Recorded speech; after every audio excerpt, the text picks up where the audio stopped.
What's up, everyone? Patriot Focus here, and we have Seahawks Orbit here with us today for the crossover episode. We have the Seahawks versus Patriots tomorrow at 1 o'clock. It's the Patriots home opener, and it's going to be a good one.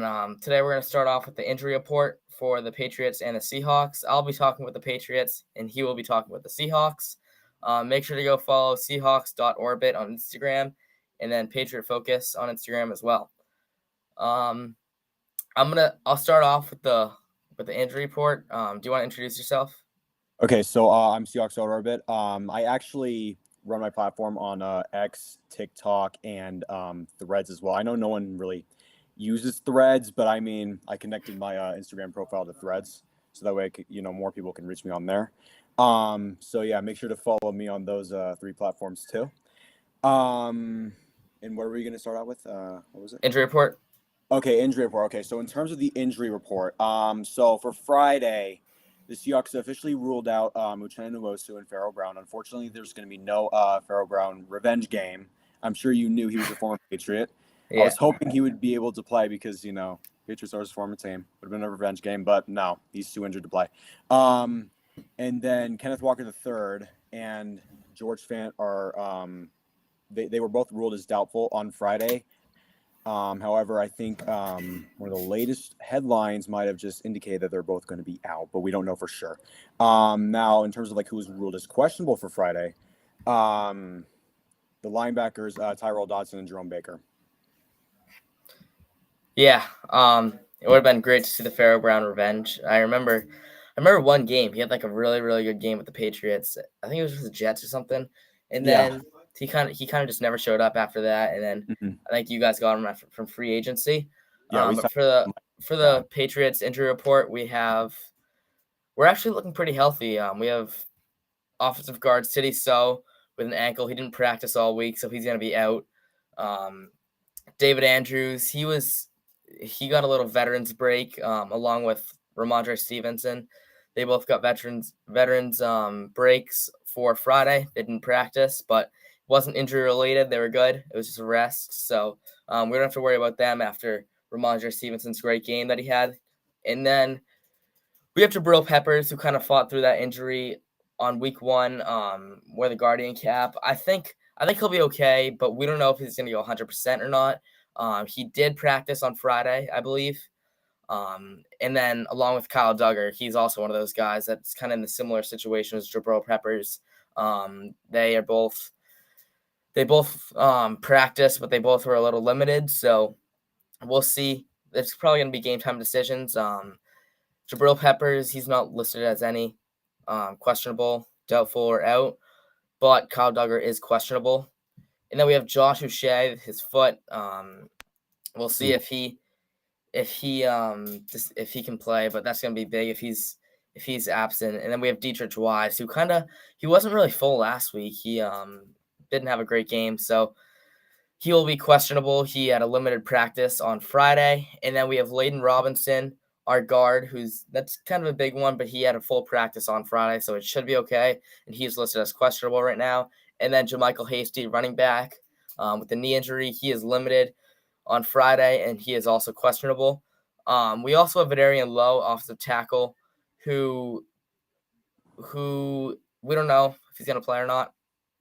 But yeah, that's pretty much it for our injury report. Antonio Gibson, but we should be healthy.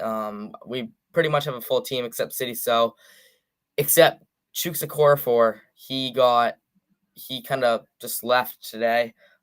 He went on the practice squad, I think, and we pulled up Michael Jordan. So great. That was a great decision by us. Michael Jordan. Crazy. We got a Kobe Bryant and a Michael Jordan in this game. I know. And we have Drake May. But yeah, we're pretty healthy. Yeah, and aren't I was gonna ask you this. The Patriots are banged up at tackle, correct? Yeah. Right tackle, we have Mike Onwenu. Our right side's pretty well right now. We have right tackle, we have Onwenu. Right guard, I think last game we put in Michael Jordan at right guard, and then center Crazy. David Andrews, left guard Layden Robinson, I believe, and then left tackle we had Chuks Okorafor to start off the game. Played about 12 snaps, and then we put in Vidarian Lowe.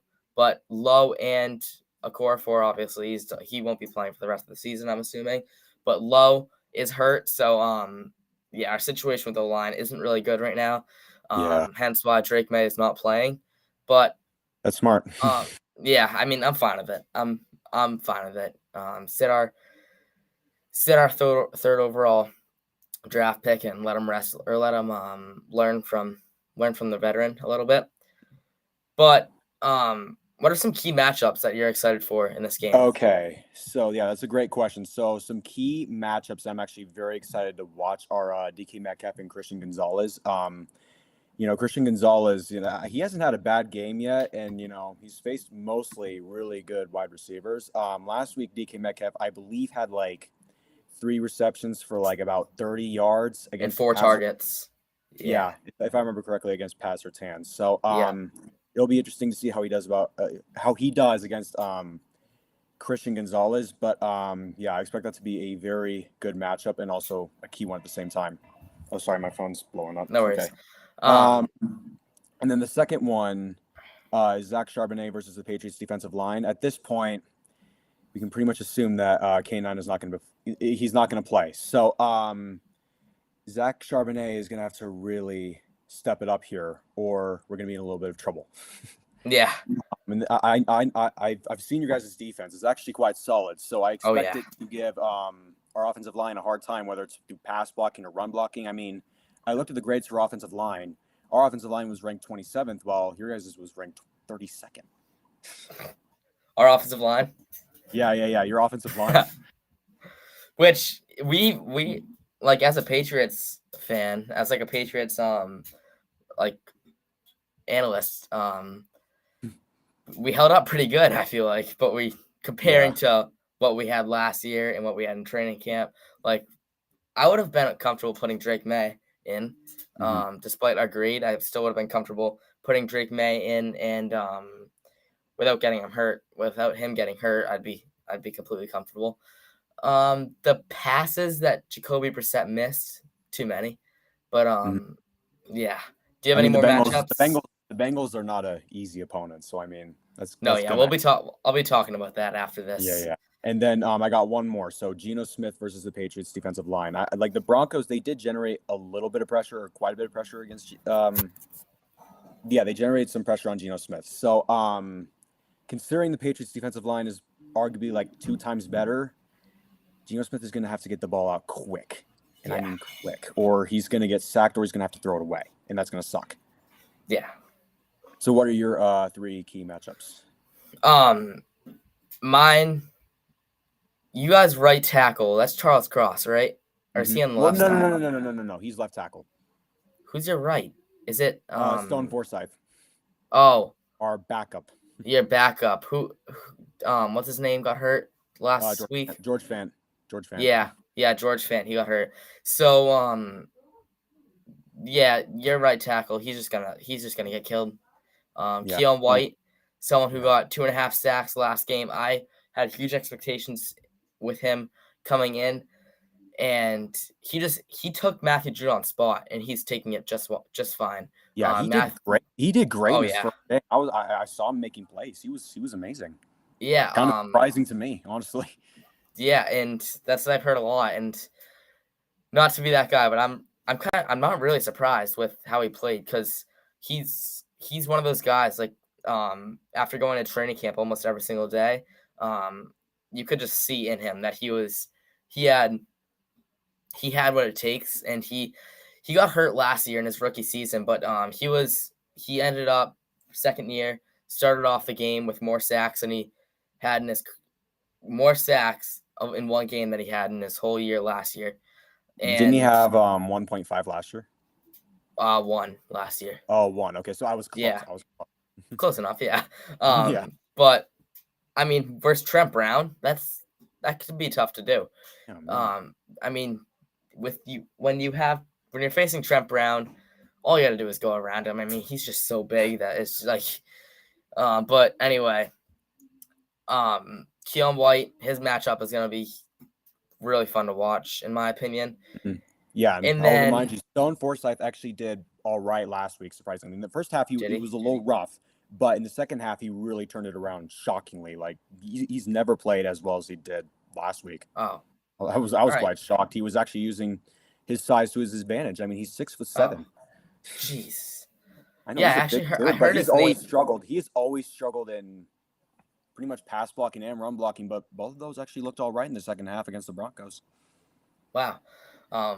So then, yeah, I guess it will be a good matchup. And then Yeah.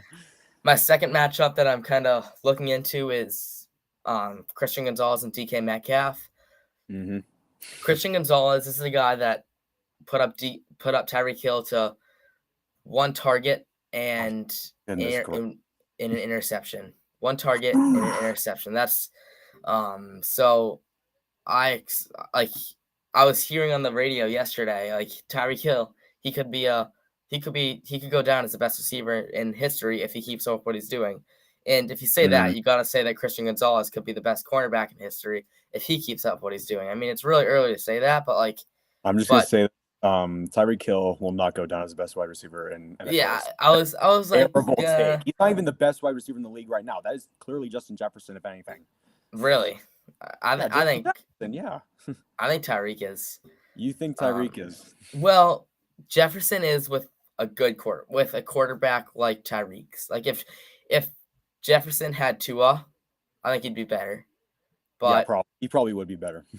yeah, so I can't really say who the best receiver is because I mean, both the best receivers just get injured every other play. So, but I could say the same about our running backs. So or arrested.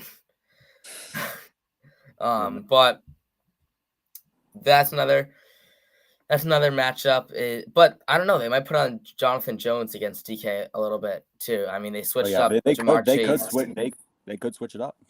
Yeah, they could. They have some ballers back there.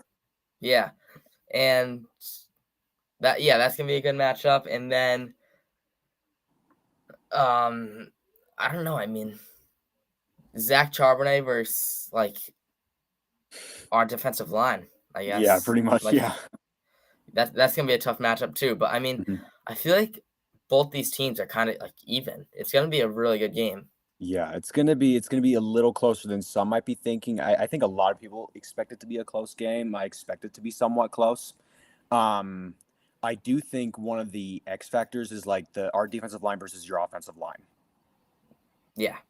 That could be a huge issue. I'm not even gonna lie. But then again, your defensive line could give us issues. So I mean, it goes hand in hand. Yeah. It's the front seven versus front seven, I guess. And you guys got what's his name? I don't know why I can't think of it. Draft Byron Murphy. Yeah. Byron Murphy. I thought you guys were gonna get Jazon Newton from Illinois, but I guess not. I'm glad. Well, I think Newton's injured right now, so I'm kind of glad we took Byron instead. Yeah. The fact that he fell to pick 16 is kind of wild, if I'm going to be honest. Yeah. That's he should have gone earlier, but then again, the first 14 picks were all offense. Yeah. So that's crazy. I'm more surprised that he was second defensive player off the board. Who do you think it was going to be? I thought Dallas honestly, Turner? I thought Nate Wiggins would be a little higher. Nate Wiggins. No, not. Okay, not Nate Wiggins though, because we clearly don't need a cornerback right now. No, you guys shouldn't have gotten Nate Wiggins, but I think he should have been a little higher than what he was drafted in. But it was a good pick, I think. Well, so far he's not off to a good start. He's showing but position wise, you guys. Yeah. But anyway, those are my matchups that I'm kind of interested in. And then what else are we gonna do? We're gonna do the we were gonna look at 3 Seahawks or 3 Patriots to watch. All right, yeah. You want to start off? Okay, yeah, I'll start us off. So, Geno Smith is the first one here. How is he going to respond with a much tougher defensive line? That's one of the bigger questions here, because I remember near the beginning of the Broncos game, this was a disastrous play. He was in the process of getting sacked, right? he throws the ball in the air and it's intercepted, obviously. So that was rough. I'm a little concerned that if he gets pressured a little too much, he's going to make mistakes like that. Yeah. But if he gets the ball out quickly, kind of like he did in the second half, then I have no worries at all, really, if I'm going to be honest. And then the second Seahawks to watch versus the Patriots is DK Metcalf. Will he actually step it up on offense? Like, will he actually he's inconsistent against really good cornerbacks. Like, it's something that I've noticed over time. Like, he's either hit or miss. So will he be a hit or a miss versus Christian Gonzalez? I mean, that will be a critical X factor. And then the final one is Zach Charbonnet. I mean, no surprise there. Kenneth Walker's not playing, so we're gonna have to see how we can run the ball with Zach Charbonnet. And those are my 3 Seahawks to watch versus the Patriots. Yeah. Geno Smith, that's a good one.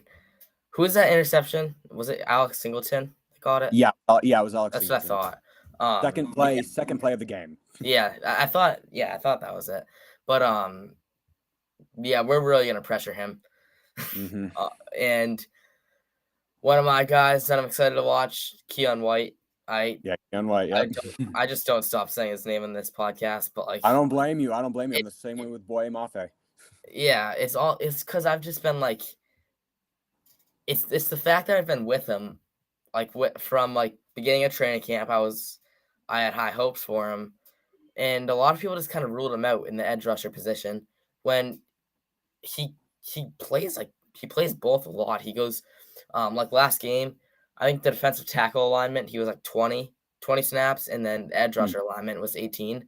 So like they use him for both sides. And I mean, I wouldn't call him good with the run game, but with the pass game, he can just rush he'll be able to rush Geno Smith really good, depending on how they block him.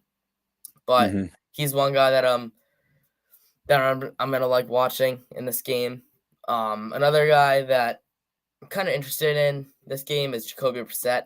Interesting. That's an interesting pick. That doesn't mean I'm gonna think he's gonna do good. That just means that I think it's gonna be interesting to watch him because I went back and watched the film, and he was missing so many throws that he just should have been. Not even missing How many interceptions do you think he should have thrown? Because I don't think he threw a single one against. No, he didn't. But it's not that. It's the reads of who to throw to. It wasn't like But it wasn't. I mean, if you're going up against guys like Devin Witherspoon and Tariq Woolen, you cannot be making throws. They're gonna pick it off. Oh yeah, and like it wasn't even like bad throws that he was making. It was bad decisions. He was more like he was trying so hard not to make a bad decision to the point where he was making a bad decision. Yeah, see, like that's what you don't want to do. You especially in the position you are right now with the role of trying to teach a rookie quarterback, and you're just teaching him wrong. Like you're just straight up teaching him wrong, and he's just dumping it off, which you can call that a safe play until it's third and 6, and you're in the middle of it's a fourth quarter, and now you're down, and we just want to dump it off. And when it comes to actually throwing the ball, you just got warmed up. So it'll be interesting. I saw Demario Douglas. He was open twice. I mean, we got one 60-yard dump off to Jalen Polk out of one of them. But I mean, he had a 20-yard play at least if he decided to throw to him, and he was wide open. Which Jalen there were several. Sorry to interrupt you. There were several instances where Geno Smith missed a wide open DK Metcalf down the field, and I'm like, what are you doing? What are you doing in the pocket? What are you doing? Yeah, and I tried. What? I said he has the height to see him. Oh yeah, I tried to like give Brissett a little credit and he had a lot of pressure, but he didn't. He didn't have that much pressure. Which he had at least a second to be able to throw it, and he just took that little dump off that gave us 2 yards and just didn't get us anywhere. And it's not like the dump offs also give you no energy that you get a 20-yard play, and that gives you momentum. That gives you energy. And the Patriots just don't get that. So I also saw Austin Hooper wide open, Oh and yeah. basically in the end zone. He just missed him. He goes for the dump off Mhm. again, and then Wait, wasn't um, that after let's see, a Bengals turnover, like they fumbled it or something, or they were stopped on yes, yeah, yep. That was right after that, and then there's one more. I think it was another Demario Douglas one, and it was just like he had him. He was wide open, and he just missed it. Yeah. He missed the guy. So I'm excited to see if he does that again, and I'll be at the game Oh, tomorrow, so I'll have the actual view. I don't have to go and film after. So yeah, I feel like those are my only two guys I'm actually yeah. really focused on, Well, except maybe Ramondre, but well, I not got some much. news for you. I mean, goodness, I mean, Mike McDonald made it a nightmare for Bo Nix last week and the whole entire Broncos offense. Yeah, Oh yeah, we'll see. I mean, I don't know if they said that they felt like they were seeing more than 11 guys on the field, but I mean, just based on how they played, they probably were. yeah.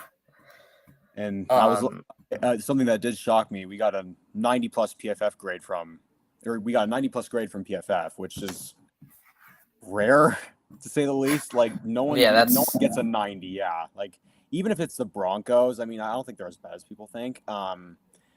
A 90 grade is still ridiculous, regardless of the opponent. yeah. Um, yeah. It's want to go to predictions and Oh talk. yeah, sure. So in terms of predictions, I got the Seahawks winning 20-10. I think our defense is just going to be too much for your offense. I think. Like, I mean, if your offensive line is truly the 32nd best in the league, that's going to be a huge issue for not only your running game but your passing game. And Yeah, not only that, I do, after your defense has been out there for a while, like what I think is going to happen is like, I think your defense is going to get a lot of stops on our offense, but then your defense is going to get exhausted because they have to keep going back out there because, I expect, your offense to struggle quite a bit going up against that defensive line and secondary. yeah. We could. But But I do expect this. Don't get me wrong. I do expect the Patriots to show serious fight throughout the entire game. Like this is not going to be an easy task. This is no team that we should be sleeping on. It should be an entertaining game to watch. But yeah, all right, I got the Seahawks winning 20-10 though. all right. I got 24, 24-17 Patriots. I Okay. can't see the Seahawks coming out with this, especially Really? like I can't see Geno Smith being able to comprehend Jonathan Jones, Christian Gonzalez, Jabril Peppers if he plays. Mm. Like a lot of people are doubting Jelani Tavai. I mean, he's also a great linebacker that nobody talks Hmm. about.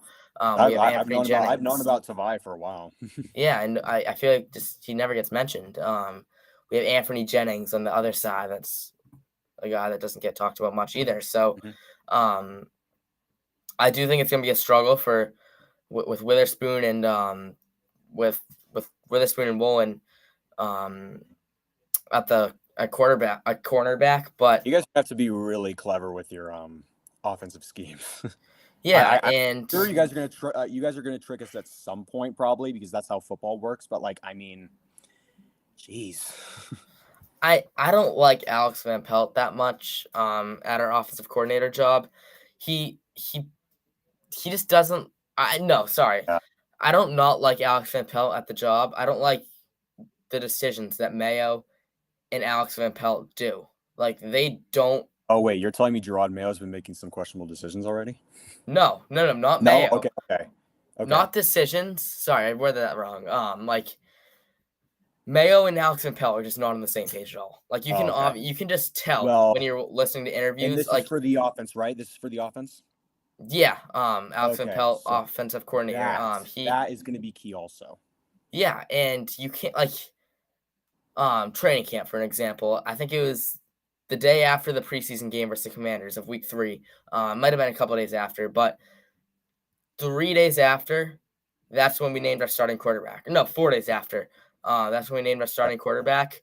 And one interview, Gerard Mayo, same day, like within the 10 minutes, Gerard Mayo was asked about the starting quarterback, and he said, "Oh wait, no, this is sorry, this is week 2 of preseason, Oh. and week 2, and this is when Mayo was like, yeah, Drake May and Jacoby Brissett are still fighting for the starting job, and back in beginning of August, he was like, Brissett is probably gonna get the job. In week 2, he was like, May could get the job. They're still fighting for it. And then Alex Van Pelt comes on right after and says, yeah, it's probably gonna be Brissett. Like, And so that would mean these miscommunications have been going on for weeks. oh yeah, and That's that doesn't I'll that just say that right now. That is not good. no, that's not good at all. Considering when And you're going up against a much better defense, that could be an issue. They got to get yeah, on the same page. you have a new coach or new head coach, new defensive coordinator, new offensive coordinator, and a new GM. Like, Oh, you guys got to get along. yeah, You no, got, they got to get on the same page because, like, yeah, if you're not on the same page, like offensively against the Seahawks defense, they might just make you pay. yeah, And and that's exactly what any happened to the Broncos defense, at times. any That's NFL exactly, defense, yeah, and that's exactly what happened to the Broncos last week. yeah, There were several, times where, they made silly mistakes. Like, for example, Bo Nix threw into triple coverage. I don't know why he did that.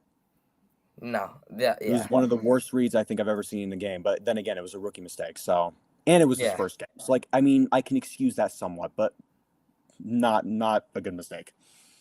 yeah, and like Mac Jones, we had him obviously, and Like, he I threw a thought pick. I thought Mac Jones was going to be the next quarterback for the Patriots. I'm quite surprised that he's no longer there anymore. Just 3 years later. It's just wild turn of events. You could see it in training camp. He'd throw a pick. That was the end of the day for him. Like, even in games, he would throw a pick and. So he didn't have the mindset, correct? Oh no, God no. He had that's nothing even close to the mindset, and mm, that just can't happen. And people like Bill Belichick put us in a good spot. Like, people are saying, I don't know what your situation with you Pete guys, Carroll. Mike McDonald. Yeah, well, yeah, Mike McDonald. I don't Yeah. know how your situation and how Pete Carroll left off Mike McDonald, but like Bill Belichick left off a pretty good note for Mayo. I mean, he gave him the 3rd overall pick. He didn't have a quarterback, but I mean, he had something for us. Like, he had a good defense.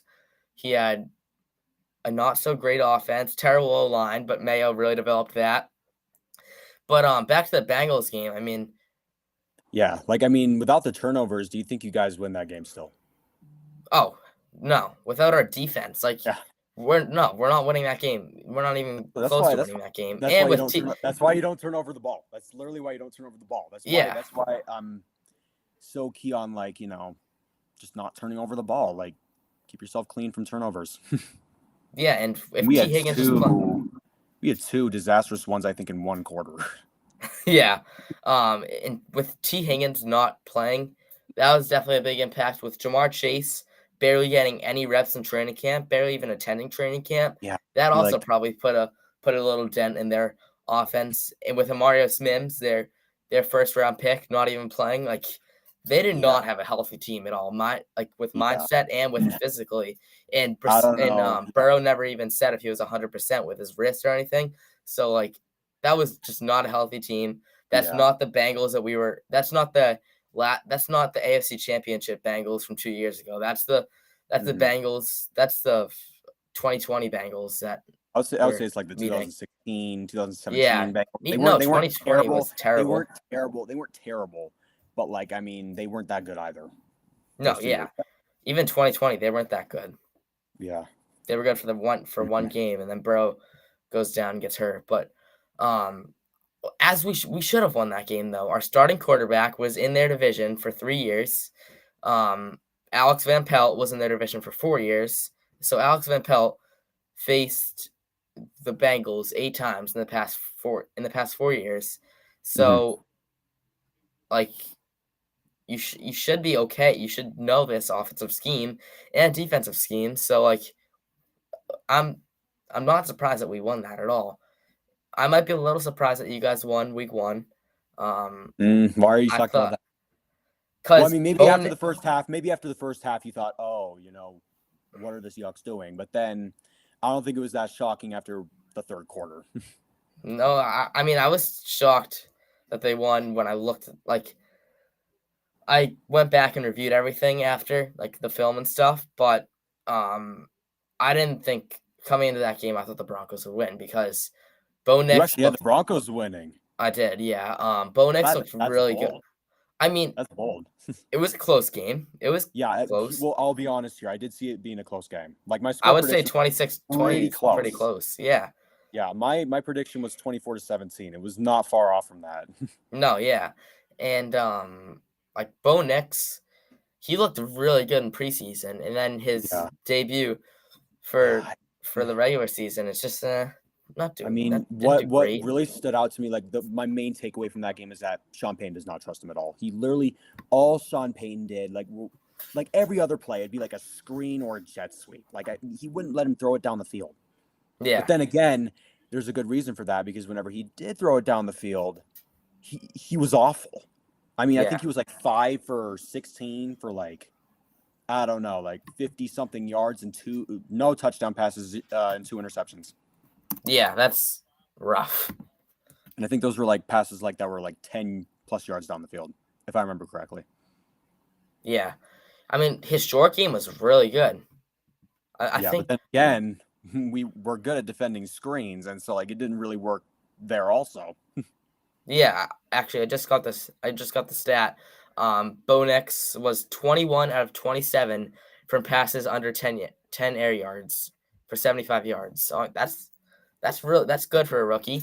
Mhm. But I mean, like we're gonna see a lot of these rookies just dumping it off and dumping it off. Like we saw, or what I saw in Drake May in training camp is he would just dump off to the running back a lot, and Yeah, that's kind of what Brissett taught him. And what I'm looking at, that's what Alex Van Pelt is teaching him too.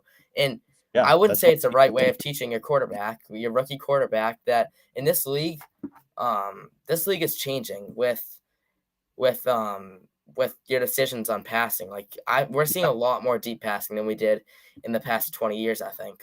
yeah. And I mean, it's good, but also bad because I mean, like yeah, you can't really move the ball really if you don't have a running game, in my opinion. Like I feel like teams are moving away from that too much, and then they're struggling on offense, they're trying to figure out why. yeah, that I could agree with that until you go over and say and look out of the past 2 years and say, all right, these are the teams that are going far in playoffs. It's the Ravens, the Bengals. No, I wouldn't count them. I'd say the Ravens, Chiefs, Niners. We'll probably put the Lions in there. But like all those teams have good coaching, good play calls, and they all have good quarterbacks too. So Mm. I'd say a quarterback is a very big part Yeah, it is. in your It is. team. Indeed, it is. And if we look at their running backs, I mean, Pacheco's good. Derrick Henry's good. I mean, which was Keaton Mitchell for a little bit. It was Yeah, Dobbins, Gus Edwards, a little mix, but mostly Lamar on the run game. yeah, But then yeah. we have Pacheco. We have the Ravens running crew. We have Jahmyr Gibbs and David Montgomery. Um, yeah, I mean, if we look through the teams that make it far almost every year, they have good run game, and that's Mhm. where I kind of agree with you. And then they also all have a good Yeah, receiving that core too. too. So, I mean, they might all not have the greatest offensive linemen, but Yeah. how Mhm. important is your O line when you can have Well, receivers get open within 2 seconds? it's actually a lot more important than you think because Oh here's well, the thing: if you don't win in the trenches, you don't win games. I don't know if you've heard that before, but if you don't win in the trenches, you don't no, win games. yeah, yeah, but I think Got to some be people, strong in at least one. yeah, I agree with you, but I think it's important, but I think it's more important than people actually s- give. I think it's less important than people actually say it is, because if you have a receiver that can get open within 2 seconds, with which the Chiefs have that, especially with Xavier Worthy, and Andy Reid giving those crazy play calls. He's one of the best play callers in history of the NFL, I think. But I mean, yeah, an offensive line is really important. But if you have a good quarterback who can scramble a lot, who can just play in the pocket really well, and good receivers that can get open, I think your team will be able to hold up. Maybe not your quarterback; he might not be able to hold up. Yeah, but for the time being, you'll be okay. Yeah, here's my one argument with the wide receiver. What if your quarterback can't find them within 2 seconds, and what if your receiver can't get open within 2 seconds? Then what happens? Then you get sacked. You need to make a change. Yeah. So that's why I'm saying offensive line is really important here. It's really important. Yeah, that's true. Yeah, it's important. And it's important, but I still think getting open as a receiver is more important than having a great O-line. But you're not going to get open within 2 seconds every time. You're lucky if you can get open within 2 seconds. That's quick. If you're getting, if you're already getting pressure within 2 seconds, like every snap, you're setting yourself up for like a sack like every other play. Yeah. Yeah. So maybe 2 seconds wasn't the greatest number, but around like 2 or 3, I guess. I don't know. Yeah. Because I know like 3 seconds, around 3 seconds was like the fastest sack last week, and 2.46 by Von Miller is the fastest sack of the season right now. Yeah. And that was you last just got game. 1, 2, and then sack. Dang. It's crazy. But yeah, back to Patriots or Seahawks. It's gonna be a great game tomorrow. I'm excited. And home opener for us.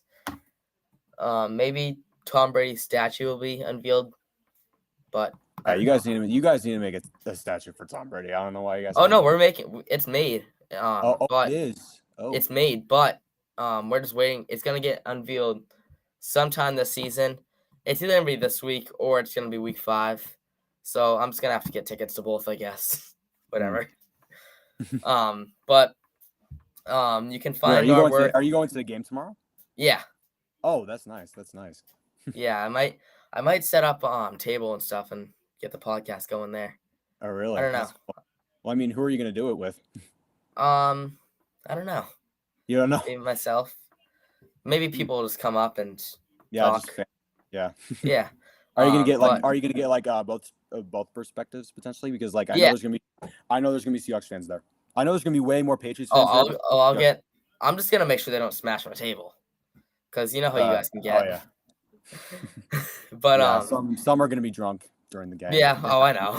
It happens. Some are gonna be drunk pre-game. It literally just happens. Some might not even make it back. But but it'll be a fun game to watch. And you can find our work on Instagram, I said, Patriot Focus. And where can we find your work? Oh, okay, so you can find my work on Seahawks Orbit through Instagram, X, TikTok, and Threads. You can find me on all 4 of those platforms. All right. Well, thank you for joining me today. It was a fun one. And really fun. Seahawks and Patriots face off, I know who to talk to. Awesome. All right. Thank you. Yeah, thank you for hosting me.